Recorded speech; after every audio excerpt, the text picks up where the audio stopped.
Obadde okimanyi nti olunaku lusobola okukya bwe ruti nga bw'olaba olwaliro bwe lukedde naye nga mu nsi toliimu, nga baakuziisa eggulo.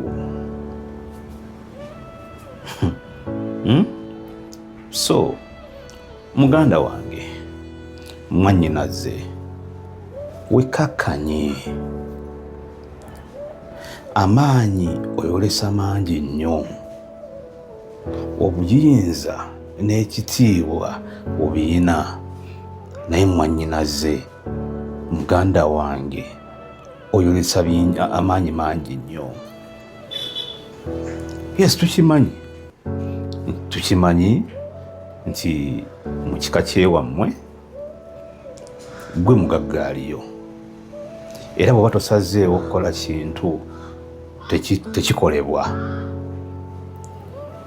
Bwe wabaawo meeting, bwe wabaawo embaga, bwe wabaawo emikolo gyonna nga tonnatuuka, bakulinda paka lw'otuuka. Omulala ne bw'ateesa atya ku bintu ebikwata ku famire yeewammwe, bamala kubuuza nti ye gundi agamba atya. Kati ago ge maanyi n'obuyinza bw'olina, naye obuyinza bwo bukozese bulungi. Ensi tetugenda gibeera mu lubeerera. Olunaku lumu ogenda kuba toliiwo, naye ng'abaana bo, abazzukulu bo nga beetaaga abooluganda lwewaleka mu nsi muno okubabeererawo. Naye gwe oyagala ogenda okuva mu nsi muno ng'abantu bakwetamiddwa kutuuka wa? Ng'ab'eŋŋanda zo bakwetamiddwa kutuuka wa?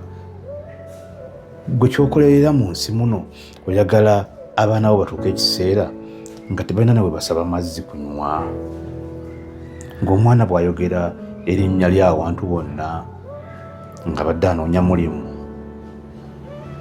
nga bagamba nedda genda eri, ng'abaana bo babagobaganya lwakubanga lwansigo eyo gye wasiga. Kale n'olw'ebigambo byange ebyo bitono, mwannyinaze muganda wange, wekkakkanye. Eno ensi twagisangawo ate era ejja kubeerawo nga tetuliiwo. Si ffe twasooka ku nsi kuno.